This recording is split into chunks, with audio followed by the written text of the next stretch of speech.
Seahawks fans, wherever you may be, welcome back for another edition of the Seahawks Playbook podcast. Join your host, Bill Alvstad, and co-host, sports writer and football analyst Keith Myers, as we talk Seahawks football.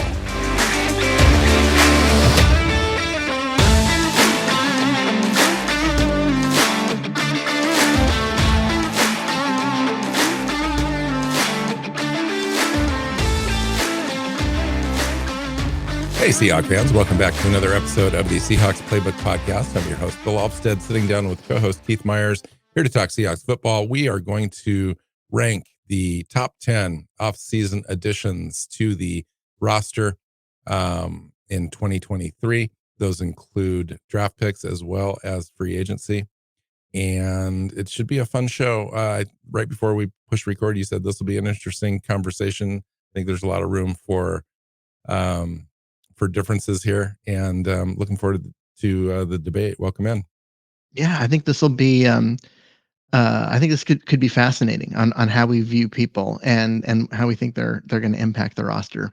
Yeah, because so even we'll after my rankings that I put on paper, there are a couple players here that could be ranked 3 or 4 spots higher for me, and it just ended up being the way it ended up. So it'll be very curious. There's some players who probably aren't ranked that have the potential to be a bigger impact than the guys that we did. So. Agreed. I totally agree. Like, I'll give you some examples. The first player on my extras list is Cameron Young, defensive tackle Cameron Young.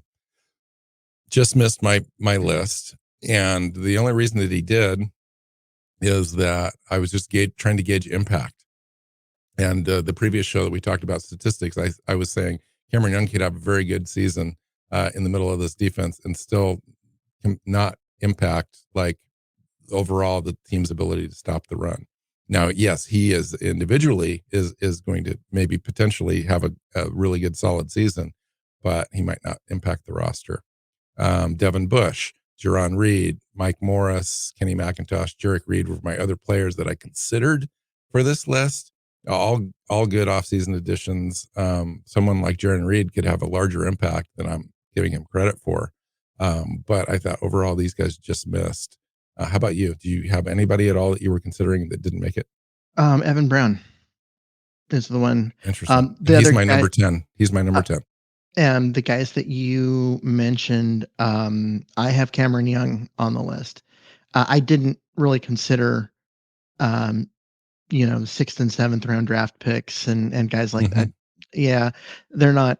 I mean, can they make an impact? Sure, they could come in and surprise, and especially a guy like McIntosh or Jarek Reed, if there's injury to other players, they could be huge. But we're looking at this in July and before camp starts, and so I'm like, they're not going to have that unless somebody gets hurt or that kind of stuff. They're probably not likely to have a big impact. But Evan Brown is one of those that I am expecting him not to win the starting job. Yeah, and if he doesn't start, he doesn't have an impact. Yep. Yeah, I agree. So and Cameron Young is looking like a starter.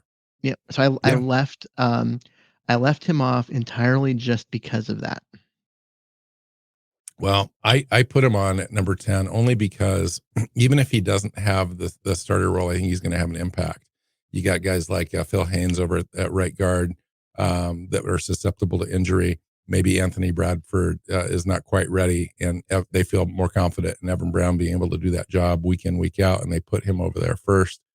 And that sort of thing. I mean, he's real fringy for me as far as an offseason addition. Now, when you take a look at additions like in free agency and so forth, at the time, I thought it was a solid signing, gave Seattle a legitimate starter level, replacement level, if you will, player on our offense that could come in and play center or play guard. So I thought it was a decent impact signing in that respect. But as the season progresses, as the draft picks rolled in, maybe his impact is less than, and especially if the Seahawks do hope that a guy like Anthony Bradford or Oluwatimi come in and start right away. It really does lessen his ability, but still he's there. He's going to suit up every week. He's not going to be a guy that probably, sits in street clothes on Sundays. He's the guy that can swing around a little bit and start for you at probably 3 spots. And there's where his value is. Yeah, agreed. Okay, and you had Cameron Oh, Young at 10? I had Cameron Oh, Young up a bit, wow. a bunch. Oh, oh. At 10, I had Anthony Bradford, Mhm. um, a guy that I believe at some point in the year will be the starter. If not week 1, then week 6. Um, he's got to he's got to beat out Phil Haynes or slash just be healthy when Phil Haynes gets hurt. Um, and I think that long term, this team wants him to win this job Sure they and do. wants him to kind of take his lumps now rather than waiting till next year. They want him to get through that growing process so he can be an elite performer, the same way that they did with the rookie tackles last year. Yeah, I agree. I have Anthony Bradford at number 8 on this list. And quite frankly, if he does come in and is a week 1 starter, his impact is even probably larger than that ranking. Hmm. To be completely honest, he could probably go up as high as 6 in my rankings. Okay, so my number 9 overall was Oluwatimi, the center we drafted in the draft. And then I have Bradford at 8. So 9 and 8 are the 2 rookie interior offensive linemen that we picked up in this draft. I think that they definitely have an impact on this roster, especially if both those guys start. Yeah, and my Oluwatimi for me was at 9. So I have Bradford at 10 and Oluwatimi at 9. Yeah. And I think that both have the potential to come in and win a job and start. And that's So what I've we're looking got for. I've got 3 interior offensive linemen at 10, 9, and 8. That's interesting for me.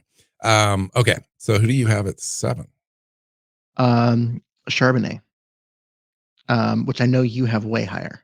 I've got him Um, not way higher, but I do have him 1 spot higher at 6. oh, okay. So I've got him at 7. I think he comes in and he is the number 2 back, and that's why he's a little lower. But I do think he has a pretty big impact in terms of um, his running style and what the team needs to do, and third and short stuff, and just giving the team a legit number 2 behind Walker is a big deal.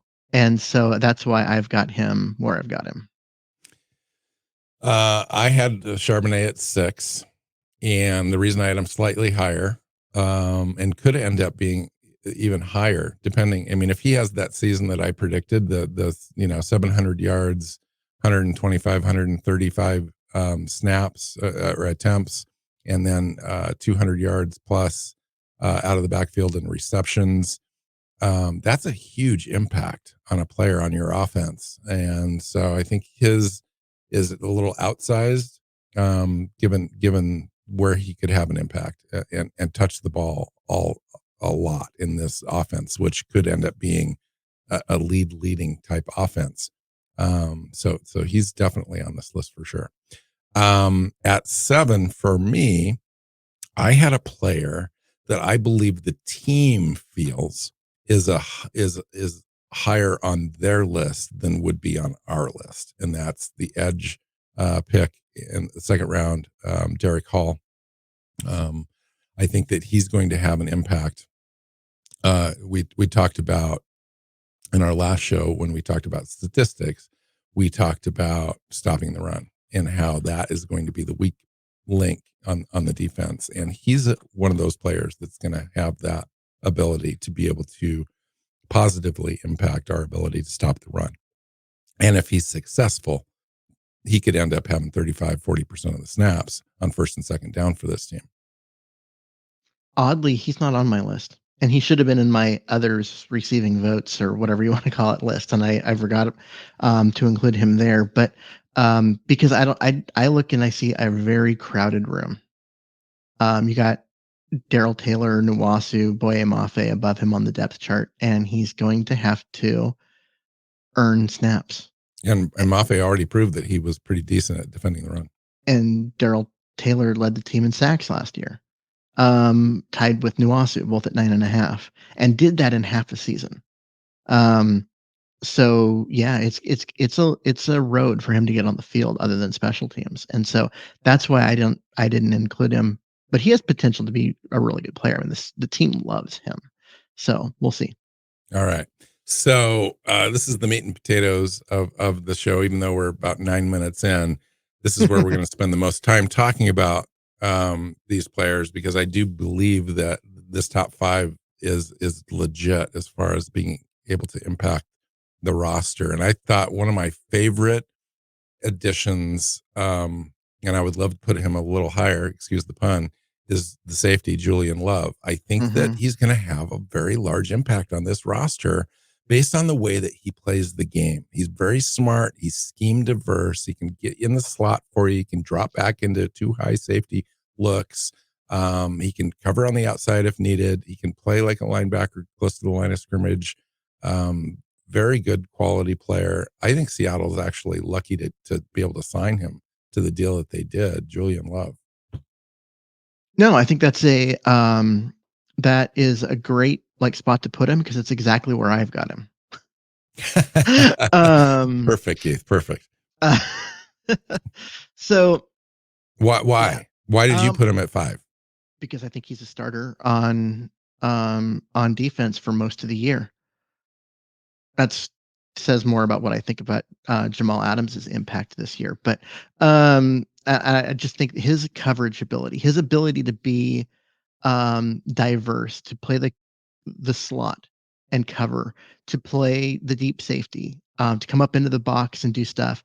His ability to kind of do things and make it harder on or on offenses to know where um, where like Diggs is going to be because now they And can get more out of Diggs. And we've So. never had a kind of a hedge against Diggs as well. I mean, Diggs has been injured in the past, and the team just has lacked any sort of quality free safety on the roster. And now Julian Love comes along, and I don't know that he's necessarily a Diggs' equal as far as ball skills is concerned, but he's not that far off, and he's actually really decent in coming up and making tackles.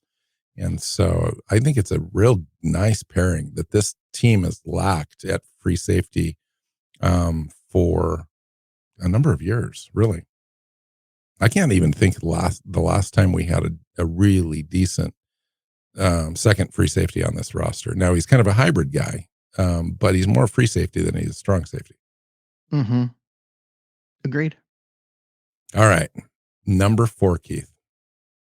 Number 4 for me is Jackson Smith-Njigba.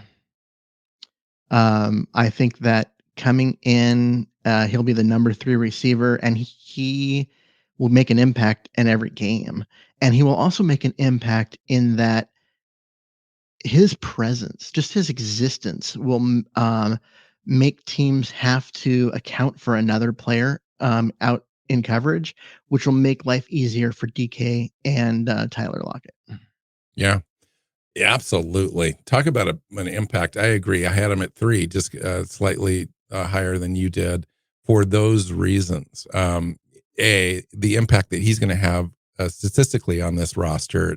I've got him at 65 catches for 700 yards, 7 touchdowns. If he had a season like that, it would just be huge for this team. The future would be very bright um, for those 3 receivers at the top of this roster, and also Geno Smith. Um, and he's also going to have an impact with DK Metcalf and Tyler Lockett, and their ability um, to stretch the field a little bit more, lighten the double team load that those 2 receivers have. Although I do believe that DK Metcalf is still going to get the lion's share of double teams. That will leave Jackson Smith and Jigba alone most of the time to get open, and that's what he specializes in, is getting Hmm. open, get wide open. The space that he's going to be given is going to be pretty substantial, and I think Geno's going to take advantage of that for sure. Huge impact on the roster. Yeah. At number 4 for me, I put Bobby Wagner, Mm. because I think it's under. I think I don't know how, I don't know why, but I believe Bobby Wagner is underrated in this defense in this offseason as far as being able to sign him and bring him in. I think that we're discounting just how good he is. I mean, still He's lost step, yes. Maybe he doesn't run a 4.5 40 anymore, a 4.49 or whatever he was coming out of college. Maybe he runs a 4.59 now, or 4.65, whatever it is. It doesn't matter. His skill set and his instincts and his ability to diagnose is the best in the NFL. And his leadership qualities are unsurpassed on this team and really needed on this defense. And just those things alone are it. Now, when you take additional look at Jordan Brooks missing now time potentially at the beginning of the season, his offseason acquisition to me could be even number one when it's all said and done. As far as the impact on the defense and the defense is ability to be successful this season. Yeah. Um, Agreed. Um, I have him higher. That's why I like. Um, for me, he's all the way up at number 2 for all Wow, those that reasons. surprises me actually, because the words I've heard you kind of describe his impact has been less than that. How do you justify that? How do you kind of come to terms with where he's at on offseason rankings versus where he's at as a player? Because one, he is going to be the kind of the centerpiece of the defense because Jordan Brooks is hurt, and so he's going to be the captain. He's going to make all the pre-snap like decisions and all of that kind of stuff. That's going to be his job. It's what his job has been, and he's great at it. And then so you have that, but then there's also no help for him, right? Brooks is injured; he won't start the year. They've got Bush, who is at a guy that should be a backup beside him, and there's no one else. So they're going to ask him to do a lot. Um, that's why he's so important. Because imagine what this defense would look like without him. Hmm. Take Bobby out of there, and basically you don't have any linebackers. You have none. He's that important. That's why he's number 2. What do you think of the value of his contract? Oh, I think it's great. It's perfect, isn't it? Yeah. Exactly where, I mean, it shows him enough respect. I think it's where he's at in his career arc, and aligns him more with the money we had to spend, obviously, and I think where he's at as far as being valued as a player, $7 million, almost, is it fully guaranteed? I think it is. It is a decent contract for Bobby at this stage of the game, even though I think he performs that level, to be completely honest. But that's where they're at as far as how we value linebackers in this league. Okay, I had Jackson Smith and Jigba at number 3, and at number 2, Keith, I think we've only got 2 players left on the board. To Well, be I've got completely the honest. player that I've got third is probably the player you have 2, Okay, and that's Witherspoon. so I've got Njigba at 3, I and got then Witherspoon at 3. Yeah. yeah, and then I have Witherspoon at 2. Okay. Yeah, I mean, I guess that's what it is. I put Bobby up at 2, and so those he shifted down 1. But Mm-hmm. yeah, Witherspoon. I mean, it's an important addition. Not that the defense. I mean, this is one of the things that made it a little weird is that the team had a good cornerback room before they drafted him. They had a legit starter in Mike Yeah, Jackson there before they drafted Witherspoon. But Witherspoon is a special player. He's not good. He's special. And that's why he's got to be this high because he's going to have an impact because he's going to play. He's going to start. He's going to be great. And what he's going to add that Jackson didn't is the ball skills to get interceptions. yeah. And you can't discount what Jackson's still able to do in this defense, and he looks like he wants to earn the time back there. So it'll be very interesting to see how we use Witherspoon Hmm. in this defense, where he lines up. We all know that Jackson is strictly an outside corner, Yep. doesn't have the agility to play on the inside. Witherspoon does, and so they may end up working something out there where they've got all 3 of those guys out on the field: Woolen, Witherspoon, Jackson, at the same time, and just try to figure it out. I agree with you. I mean, Witherspoon, it has to be this high on this list because he's so good. I mean, it Mhm. really does come down to talent. You know, you can have certain value and so forth. He was picked fifth overall and whatnot. Doesn't necessarily mean he has to be this high on this list. He's this high on this list because he really is going to have that sort of impact. And I'm I'm excited for it. I mean, our back end, our cornerback room and safety room is one of the most talented in the NFL. And I think hopefully it shows up week in, week out as far as having impact on the game and on our record. And I think Witherspoon's part of that. We talked about um, generating turnovers in our last show as far as the statistics are concerned. And he's going to have an impact there. His ball skills are tremendous. I could see him, with double teams going towards Woolen or uh, quarterbacks throwing away from Woolen. Um, you could see Witherspoon have the bulk of the opportunities this season, at least early in the season until he does his fair share of interceptions as well and pass breakups to just have that huge impact Mhm. on this roster. All right, number one, Well, there's only one player left on for us, really. yeah, Draymond Jones. Trey Jones. Yep. Yeah, why is he number one on your list and not number three? Because he is the one player who, gives the defensive line, um, the possibility of not being terrible. He is a guy that the team signed to the richest free agent contract of the Pete Carroll era, um, for a reason, because he's a guy that's going to be able to come in as that, um, the 3-4 defensive end who can get up the field and get after the quarterback and get pressure regularly.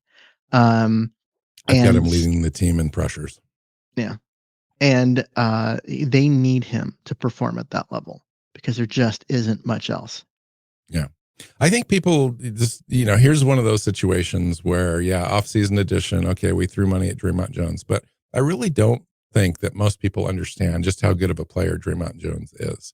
He's going to end up being in the conversation as being one of the, if not Seattle's best defender in this defense. And I think that it shows up, every week, week in, week out, as far as the pressures, the ability to stop the run. He's a very good run defender. He tries hard. He plays hard. He doesn't take plays off. And for a guy that gets paid, that's going to be important. Hmm. And he's just got that mentality built into him. So I'm not worried about him getting paid and then kind of not showing up. He's going to show up. This guy already wants to start earning the next pay, the next raise. Hmm. And he's loved on the team already. He's that sort of a player. He's going to come in. I think people are gravitate towards him as far as this leadership ability, and really kind of solidifies that spot. Shelby Harris wasn't a slouch last year at all, but Jeremiah Green's an upgrade for sure, and Yeah. definitely the best player on in the front seven, and that includes Bobby Wagner. I mean, Bobby Wagner's we've talked about lost a step a little bit, that sort of a thing. Draymond Jones is legit. He's a legit 3-4 defensive end in this league, probably, top 10, and Oh got yeah. paid like it. And now we'll see how that impacts our ability to, mostly for me, hopefully defend the run as far as important, because we just don't have anybody else. We've got a lot of pass rushers, guys that have the ability to get to the quarterback. Now, Draymond Jones last year, Keith, what did he have? 7 sacks? Yeah. um, and 35 pressures, something like that. He could end up having 40, 45 pressures and 8, 9 sacks on this defense just because we have so many weapons. Not all the attention is going to be focused just on him. And he's got an opportunity. I think that this could be one of the best, along with Uchenna Nwasu last year, you know, top 3 or 4 additions that this team's seen in the last 5 years. Yeah. And it's a really important addition. And a lot of it, I mean, the defensive line was the weakness of the defense last year. And um, they couldn't keep the linebackers clean. They couldn't help. I mean, Shelby Harris did, but the rest of the defensive line couldn't help the outside linebackers generate pressure. Um, it was just it was a major struggle throughout the year. And Uh, Dre Jones is the guy that they brought in to be the centerpiece of that fix. And that's why he's number one on this list. So for me, out of this list, when I look at it as a whole, there's one question mark. Even though I love the player, I really love the player, Julian Love. Mm-hmm. That's what I'm going to talk about. Would you have rather seen Seattle spend the money we spent on Julian Love on the interior of the defensive line?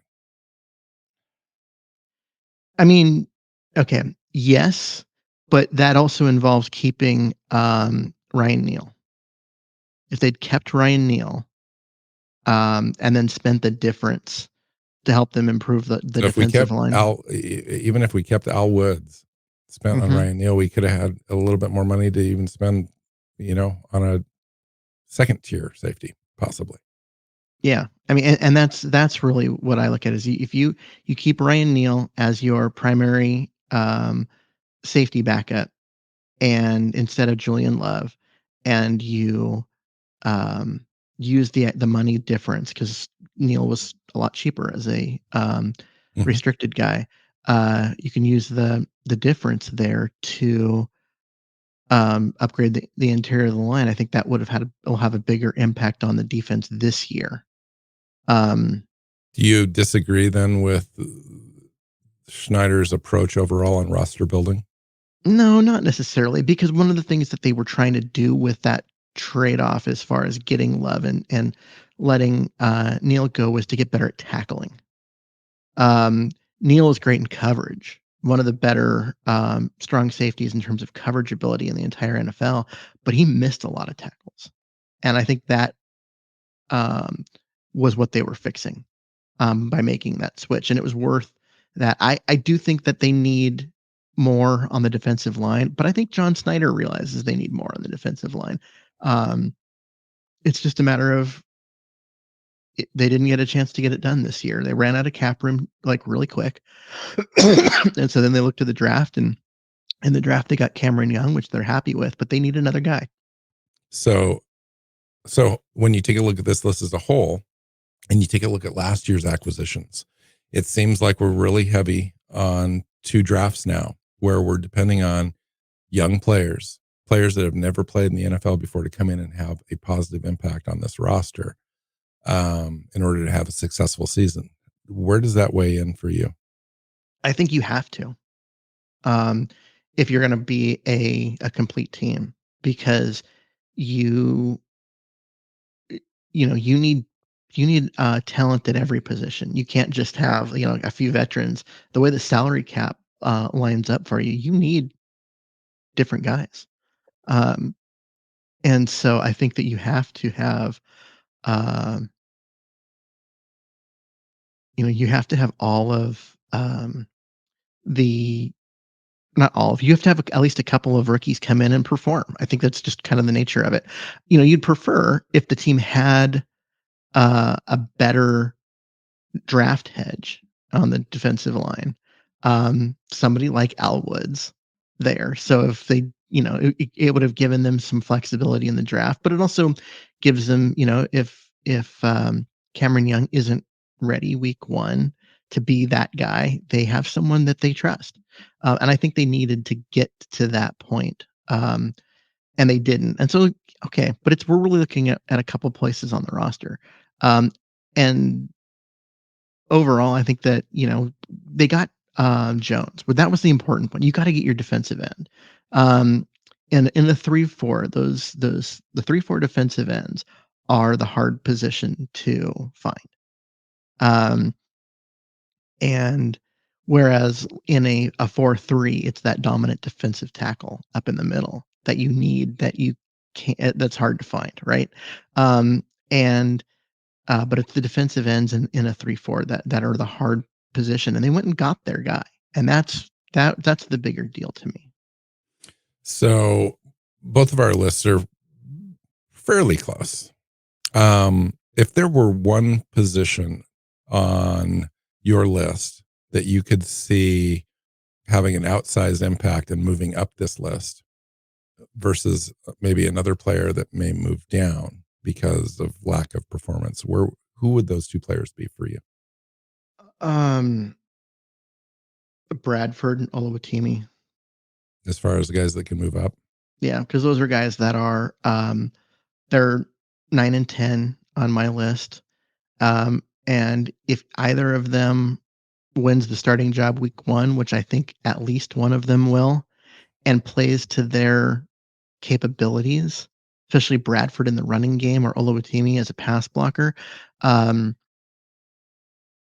they could be just huge in terms of their impact on improving an already good offense from last year. Because it was the interior of the offensive line that held the offense back. That and the lack of a backup running back and a third wide receiver, which are also on our lists here. Um, but yeah, the team definitely went in to fill in all the gaps on offense this year, and they did that. But those two guys, I think, could like either one of them could move way up this list and just be like Abe Lucas last year. When we would have done this, he would have been lower on the list because he might not even get the starting job. Is the team really going to have 2 rookie tackles start week 1? So he kind of expected um, Jake Curran to come in and be the starter right away, and then Lucas would work his way in there eventually. No, instead he came in, won the job outright in camp, and for the first 10, 12 games was the best rookie tackle in the NFL. His play fell off a little bit at the end as he got tired and I think banged up a little bit, but um, he would not have been considered a top 3 acquisition, but he was last year. Yeah. And on the verge of the Pro Bowl. I mean, playing Yeah. at that level. Yeah. Okay. So is I there a think guy if that his play hadn't dropped off at the end, he would have been a Pro Bowler. is there a guy that potentially could drop off? And did you ever consider Jerron Reed on this list? So Jerron Reed is on my list, and we skipped over him. Oh, okay. He's right above Oluwatimi in 8th. Okay. Right, Charbonnet was 7th. So, yeah, that's where Jerron Reed. Guys that could drop. I mean, I'd hate to say it, but Bobby Wagner, if he comes in and has just completely dropped off physically and can't do the job anymore, um, I don't expect that. I have like 0 expectation that that'll happen, but it's possible. Would be a guy that could drop. Cameron Young is on our list, and he could just be I don't know, just not a guy. Um, who's the defensive That end? would be really hard for this team to absorb. Who's the defensive end that just left? That was a first round draft pick. That did nothing. Yeah, we just Playing talked with about him the other Arizona. day too. Um, I don't remember. I can't remember. Yeah, Collier. That Collier. Collier. There you go. Yeah. That'll tell you the impact that he had, and neither one of us can remember his name. Cam Young All could right. end up being the second coming of Collier, and that would be devastating to the defense. But if it happens, like, Is there any chance that either Witherspoon or Njigba could fail to live up to expectations? I've got them, Witherspoon at 2, Njigba at 3 on my list. yeah, and I've got him at 3-4. Um, I mean, yes. Look at Dwayne Eskridge a couple years ago. And they're still waiting for him to actually get on the field and do something. So it's possible. I have a hard time seeing it though. Those guys are good. The best corner and the best receiver in the draft. And the only reason I brought up Witherspoon is not because of the lack of talent that Witherspoon has. It's that the talent that we have overall in the defensive back room. And we've got a guy like Mike Jackson, who's everyone is raving about in the offseason program so far, could end up still being a starter in this defense. And Witherspoon could be just regulated into the slot where he's sharing some time with Julian Love, who's got all the experience in the world. And it would be a different position for Witherspoon. We saw how Kobe Bryant struggled last year, switching from the outside into the inside slot Yeah, spot. but And Witherspoon's talent compared to Kobe Bryant's is significantly better. I don't want to discount Kobe Bryant as a talented player, though. I mean, holy cow, he was defensive back of the year in college. Yeah. And he dropped to where he did in the draft. in the 4th round because of a lack of speed and other physical like tools. So which I mean, so there were some concerns. I mean, he did the job eventually once he got acclimated. He actually did pretty well. Um, but I could see Witherspoon just stepping in and being good right away. I also have a hard time believing that Witherspoon's going to fail to win a job beyond being a nickel guy. What's Wow. more likely to happen is for him to win the job as the outside guy, but when they go into the nickel, he slides inside to make room for Mike Jackson. That I think is the more likely scenario. Um, much more likely that than Jackson just winning the job outright. And it may paint a situation where teams might take advantage by running a hurry up offense. So we can't substitute. I don't know. Let's see. It's a good problem to have. We've talked about this a few different times. We have so much talent on the back end on this defense. We have probably two players more than we have the ability to get them on the field that deserve time. You know, More than Trey, we that. haven't even really talked about Trey Brown, Kobe Bryant, Trey Brown, you know, et cetera. And that's why we've talked many different times about a potential trade package that would package up like Mike Jackson to another team, because that's where we've got duplication, and I don't think we'd miss him. Now, you miss a player, but what we would get in return would be a potential starter level defensive tackle that would pair with Cameron Young, that would make Mhm. this team, I think, going into the season, more of a sure deal as far as being able to defend the run and stuff. I would personally like to see that. I think maybe you would too. I don't know if that's going to happen. It could be a completely different scenario, or maybe not happen at all. They just wait and see. Maybe at the trade deadline, something would come up. But there's something there that's I don't know if a needs to trade happen. is what's going to happen. They'll end up with they'll end up with another player. I don't see A player swap yeah, I don't see necessarily. Cameron Young's backup on the roster at all. There's no I don't see him. He's not there. So they're going to get a guy, but it was probably going to be a salary cap casualty, someone that um a veteran player who a rookie just took their job and so they got cut just because why carry that salary Hmm. if you're not going to be the starter anymore, and they're going to come in on a minimum deal and be that guy for Seattle. And I could see that happening um like really really easily. Like I would kind of could be surprised if we didn't get there, but a trade is another option because you might get a better player or a younger player um through a trade.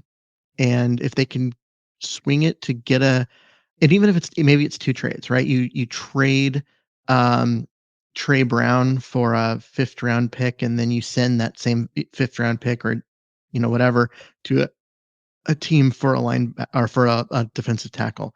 Um like that it could be in that kind of stuff. So it doesn't have to necessarily just be player for player.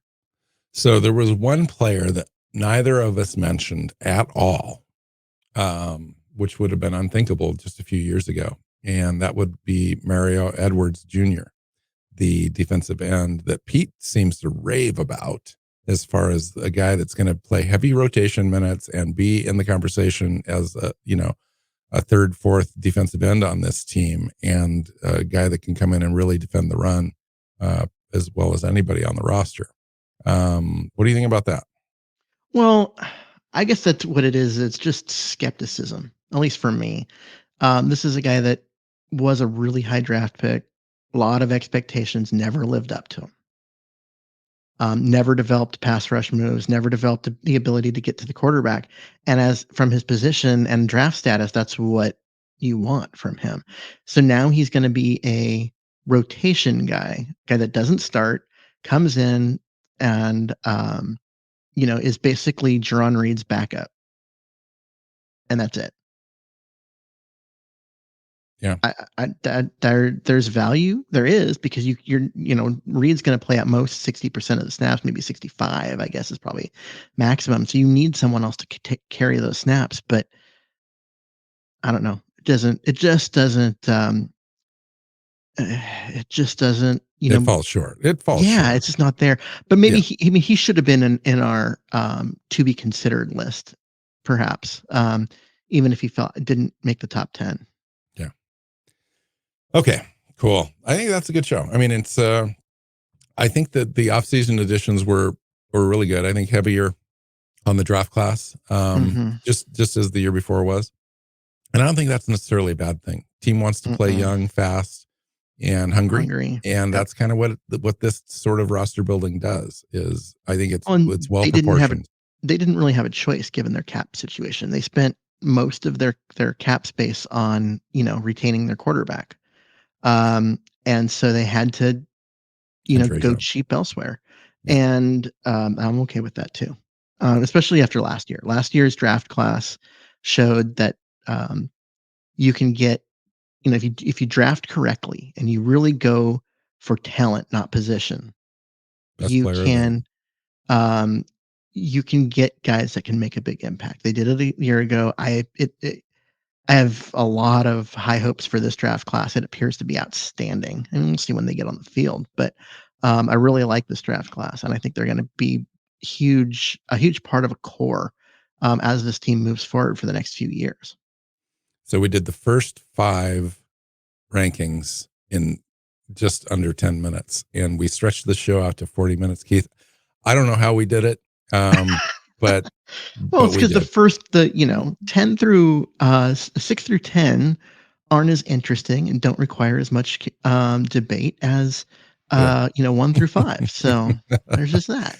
All right. Cool. So find Keith on Twitter at Myers NFL. You can find me at NW Seahawk. The show is at Hawks Playbook on Twitter. You can find us at your favorite podcast platforms, almost any of them, really.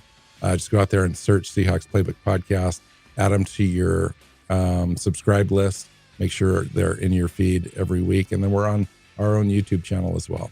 You can find us there. If you're not already watching, go out there, look for us, and hit that subscribe button as well. So until next time, go Hawks. Go Hawks. Seahawks Playbook podcast listeners, thanks for joining us for another edition of the show. You can find us on Twitter. Bill is at NW Seahawk, Keith is at Myers NFL, and the show is at Hawks Playbook. You can listen and subscribe to the show at SeahawksPlaybook.com.